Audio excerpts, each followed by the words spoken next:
Boom, boom, boom, boom, boom, boom, boom, boom, boom.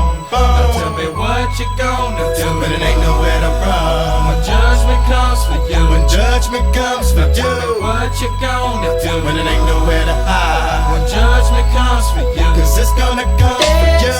Looking at for water, easy see something Charlie. Little boo guy got him, and I'm gonna miss everybody. Out of roll and flow like I ain't looked at a while. Like and play for dust and they play too deep for beachside. Little legs I got to be. Tell me your feature deceased, would it please? Marry me by my grand new way. You can't go follow God bless you, working on a plan to heaven. Follow the Lord all 24/7 days. God is who we praise, even though the devil's all up in my face, but he keeping me safe and in my place. Say grace to the gates we race, without a change to face the judge. And it blesses my soul with books. Grudge because there's no mercy for thugs. Ooh, what can I do? It's all about the family and how we grow. Can I get a witness? Let it unfold. We live in our lives, so we turn our soul. Hell, hell.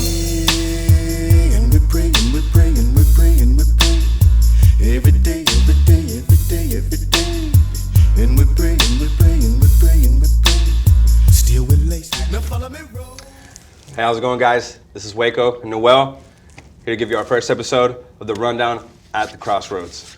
Yes. We'll be doing this periodically. It's just a segment we like to do for you guys out there in the public, just kind of telling you the products we have, what's happening maybe in the comic book world, the gaming world, just a little bit to talk about, and just to keep you guys fresh.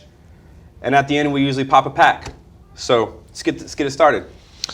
We got today for our board game is Ticket to Ride. Very, very fun game. This is a 10th anniversary edition, so it does have some intricate pieces. It's got a lot bigger cards. The playing board is way better than the original. Some of the trains are they're just much better, a lot more detailed, a lot nicer quality of game. It's a really must-have game, whether you get the collector's edition or not. It's very fun. It's got a good play to it. It's always something going on. There's a lot of fun activity in it. So it's a really good just family game or a friend game. If you have something going on, bust it out, have a good time. That's what it's really all about right there. Yeah, it is considered a gateway game to kind of get people into playing more games. So that being said, I know I've tested the strings of friendship while playing this game and had a great time playing it with my buddies, with my family, whoever it may be. Made by Days of Wonder, just a really good, solid pickup. I definitely recommend it for any board game enthusiast. Most definitely. Excellent game. Excellent game. Most definitely. Like I said, and the price point on it too is just, you can't get any better on it. It's just a really affordable game out there for the whole family. So it's a must pick up, most definitely. All right, guys. Next up, we'll go to our comic book talk. And what we're going to be talking about today is a classic, an oldie but goodie, X-Men Days of Future Past Part 1 and 2. Yes. This is right here. Movie on it. Great. Came out good. Excellent movie. You can't go wrong with X-Men movies. Just something that everybody likes to watch. Really hot, really popular these days. And those guys follow the storyline as much as they can. But story's a little different in here. Story is a little different here. When I first read this comic, which was last year, they talk about 2014 in this comic. But it was written in 1980, and they're talking about 2014. So when I read it, and it was talking about 2014, I was in 2014, it really blew my mind. I freaked out when I read this comic. Such a great comic. With the way it was directed and planned out in the movie, still a really good storyline in the movie. I think the storyline in the comic is, in my opinion, a little bit much, it's better for me. Just because it keeps some of the characters in there that are just really not mainstream with the X-Men, just partners and helping them. They actually put them in there and they involve them more in the storyline, which is really great for me. I know Brian loved it. It was just yeah. awesome. Some of the differences from the movie from the comic book was in the comic book there's actually no mention of Magneto. He's never discussed. His name's never brought up. His name's never written once in these pages. Because of that, Mystique is actually the leader of the Brotherhood of Evil Mutants, and Mystique is the entire evil plot and plan and the antagonist throughout the entire storyline, Which is a little different than the movies. In the movies, Magneto was a great character. And like I said, I love the guy. He did a great job. I love new Magneto. I love old Magneto. Michael Fassbender as Magneto, as young Magneto, just is great. I mean, I think he does an amazing job. And with that, like I said, Magneto in the movie did an awesome job. But for me, Mystique in the actual comic really bought it home for me. Yeah, she did a real good job. She talked about her plans to take over, and she was just more or less the brains of the operation. Some other differences in the movie was they never actually send Logan back in the comic. They really send Kitty Pryde back. And Kitty Pryde goes back, and she's one who actually corrects the story, and she fixes the timeline. And it's different because in the books also, in the comic books, they discuss the relationship between Kitty Pryde and Colossus. And there's a lot of stress on that because Kitty Pryde has to understand, and she has to tell Colossus that, hey, once I go back to fix the future, that's it. Our relationship is done. Yeah. We'll probably never be together. Sometimes I wish I did that with my current wife. Just kidding. And, Colossus is just, he understands that it needs to be solved, and, their love and the relationship is not as great as the problem at hand, and to save the mutants and to save the future more or less, and get everything back into where it needs to be. So he is very understanding about that. They have a really good, just a really good friendship and a really good bond, and they're able to embrace each other for the last time and then move forward with a plan and to get the future back to where it needs to be. One of the important key aspects of this comic was the first comic that actually had Wolverine dying, especially on the cover. And it shows most of the mutants are pretty much all dead. And that's one thing that does kind of stay true to the movies is everyone dies. Everybody pretty much dies. Nobody is left behind. Nobody's left. Unless whoever the protagonist is, unless they go back and fix the future, everybody in the past dies, and that's just the way it is. So that is one thing that kind of stays the same. Yeah, great read, great collector's item to have. For us to go from 1980 to 2014 in this comic, and like Brian was saying, to actually read it in 2014, really mind blowing. Just like what they thought of. It's just a great storyline. A must have, a must pick up for any collector, for anybody wanting to see where the movie came from.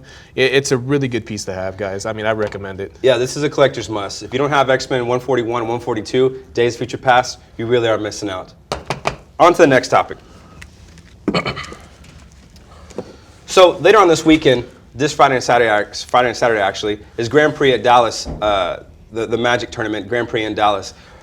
My esteemed colleague here will be representing Crossroads. Him and another one of my sponsored players will be representing Crossroads Games and Comics up in Dallas. Hopefully they do some good work. It is a 2-day tournament. It's a serious tournament, boys and girls. Serious tournament. Serious money to be made. Pros will be there. Cards will be there. We are looking at maybe no less than around 1,000 people to be at that tournament in attendance. Maybe 2,000. I think it's the last biggest Magic event in the state of Texas, actually, like Wizards is hosting. I don't think we're getting any more. Usually they have like 2 a year, so this year we've only had one scheduled. So it's going to be really fun. It's going to be really grinding. Me and my other good friend of mine, Eric Ramirez, we're going out there. We're going to grind it out. We're going to do the best we can. Hopefully bring something back for Crossroads and for, Victoria. Try to get Victoria on the map. It's always a great time that we have when we go up there. You meet a lot of cool players. You make a lot of cool trades. Meet other store owners, everything like that. It's really fun. Brian's been there. It's something that we enjoy as Magic players, going out there and putting our skills to the test. Basically, what it is. So it's going to be a fun weekend. Hopefully, we can bring something back for Crossroads. Hopefully, these guys can do some good up there. Go up there and wreck shop and put Victoria on the map and show them what they're about. Because we don't play down here in Victoria. We come to show the Magic community who we are and what we're about. Noel, Eric Ramirez, Noel Navarez going up there to whoop some butt at Grand Prix. GP Dallas, yeah. So at GP Dallas, good times. Good times on that. And if all else fails, we still get 2 mats and a pretty awesome promo card that Wizards released. So it's gonna be fun, man. It's gonna be real fun. Hopefully, looking to bring back something to Crossroads. With that also as well, we have our Magic Pack that just came out. We do. Magic Booster that we'll present you. I'll be doing the seal for it. It's the new release. It's going to be the last core set of the whole entire run of Magic. They've done core sets before, M15, M13, 14, things like that. So it's really interesting what they did with this set that actually just came out. They're about to drop the core set completely. So this is the last of the core set that we're going to see. We're excited about it. I mean, we've had drafts on it already. It's a fun set. I really enjoy it. I'm sure Brian does. So it's going to be fun. I'll be actually sealing this in GP Dallas. So it's a very fun pack, guys. I mean, it's a very fun set. It's very, very interesting how the Planeswalkers are now. If you know about the Planeswalkers and how they're set up, this is kind of like their backstory, how they become Planeswalkers. So it's very interesting. We'll be cracking this pack, see what kind of pull we get.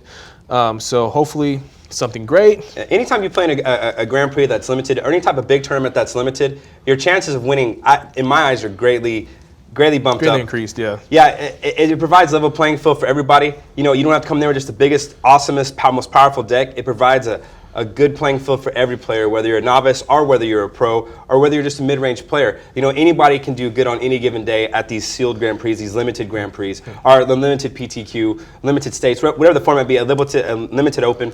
Anytime you're playing limited, the stakes greatly go up in my eyes for any player. Any given Saturday, anybody can win at a limited tournament. And I agree. I mean, we've done a lot of these sealed tournaments, and it's not about who's got the deck that's been placing the top 15 times at number one. It's an equal playing field. It's a lot of skill. You have to really build your deck. You can get a pool that's just not so good, and you have to work with it. That's really where it really comes out to where how you play as a Magic player. Can you overcome all these obstacles that is being passed to you? Can you think ahead of the other person? Can you get it down? Can you get it done, basically? So it's going to be very interesting to have the playing field level. It really emphasizes your playing ability as well as your deck building ability. Limited events are personally my favorite. And like I said, it just really stresses the deck builder and the player and the quality of the Magic player. The quality of the Magic player as well as the quality of the Magic deck builder, which is all aspects in the game of Magic myself. But that being said, Noel, let's wrap this up. We're going to go ahead and pop this pack right here of Magic Origins, and you guys can check it out. Yeah, see what we got, man. Okay, guys, here we are at this Magic pack of Origins, the latest set from Magic. Crack this bad boy open. Pop it, see what we got, man. We'll go through the commons. Dark Dabbling. Not a bad pick, not a bad card. Infectious Bloodlust, great and limited. Gave us Force Mage. Negate, my favorite. Classic. Fairy Miscreant, another great and limited card. Llanowar Empath. Kithion's Tactics, also good and limited. Girapur Gearcrafter. It just puts out Thopter tokens, basically. Puts out Thopter tokens. Great card. Great Thopter producer. Undead Servant. Dread Waters, not so great. Elemental Bond. It's a decent card. Meteorite. The Big Rock coming down. The Ram Roller, one of Noel's favorites. One of my favorites. Ram Roller. Love it. Ram Roller. And for the rare, a Displacement Wave. Not bad. Not bad. It works. And the token. And a land. And the land. Hey, this is what we do it over here at Crossroads, guys. Always popping packs. Always having good spots. Yeah. Great for the gaming community. Yeah, just love to have fun down here, guys. Come down and see us. Board games, any type of gaming you're in. We'd love to see it. Magic the Gathering, as always. So as always, from us here at Crossroads. As always, see you at the Crossroads. See you at the Crossroads.